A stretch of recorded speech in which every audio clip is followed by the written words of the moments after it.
Hey, first graders, today we're going to write a sensory poem, and we know that sensory means using our senses to describe something.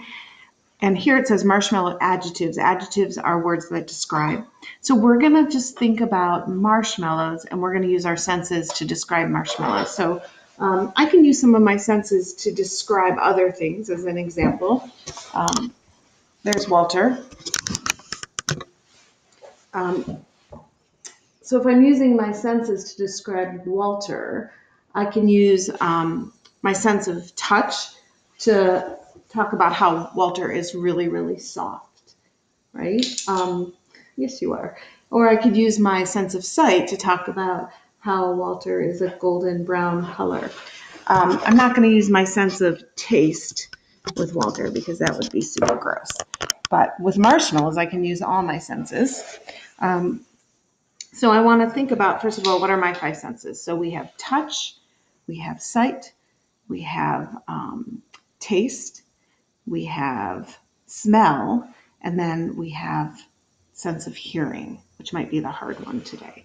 So when I start to think about marshmallows and words that describe marshmallows, let's start with the hard one, my sense of hearing. So if I just put a marshmallow in front of me, I don't really hear anything.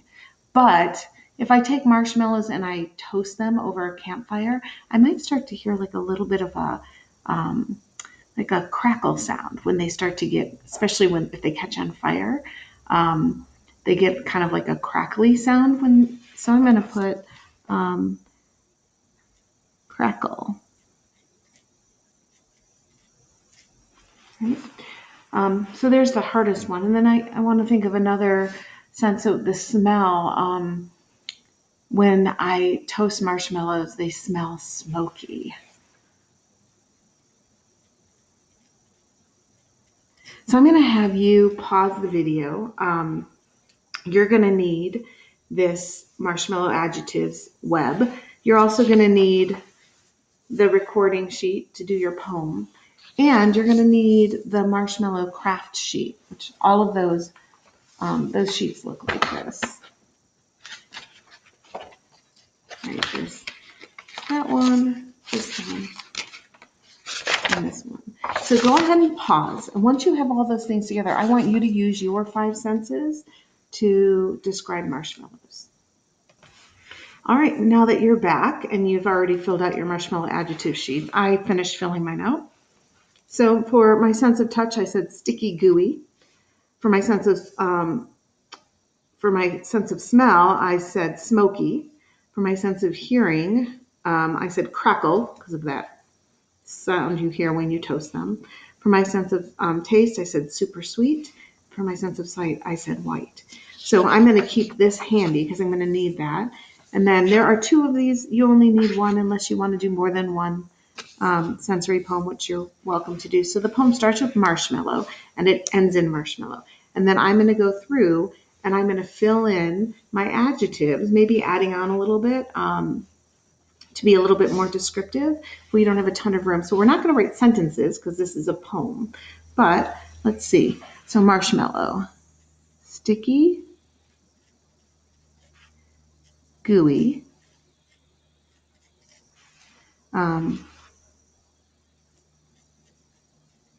smoky,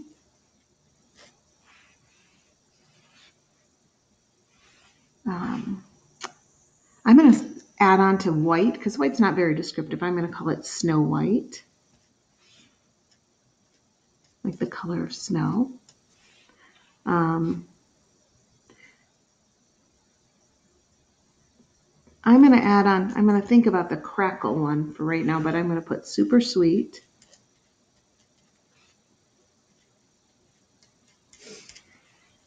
And toasty crackle.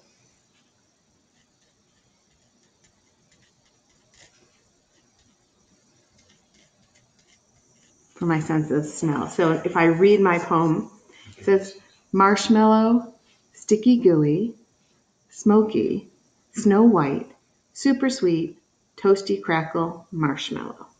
And that's my poem. So you can go ahead and pause right now. and write your poem out, but I wanted to show you the craft that goes with it. So with those sheets, you're going to do a couple things. So I colored in these rectangular shaped ones are the graham crackers. So I colored it in. I did kind of like a two-tone brown and tan for my graham crackers. And then these wavy looking ones are the chocolate. And then the big rectangle is the marshmallow. And you put it together like this. So marshmallow, a little bit of glue, chocolate, a little bit of glue on the top, chocolate. Put the glue here, not on this piece. And then a little bit of glue on the top here, graham cracker, and then a little bit of glue on the bottom. And there you go. And I drew a face on mine. I put a tongue out, but now that I think about it, I wonder what he's going to be tasting. Whether he's going to be tasting other s'mores or whether, I don't know. It's a little weird, but anyway, you can do your face and then you can put your poem, cut out your poem and put it with your marshmallow. All right. Have fun.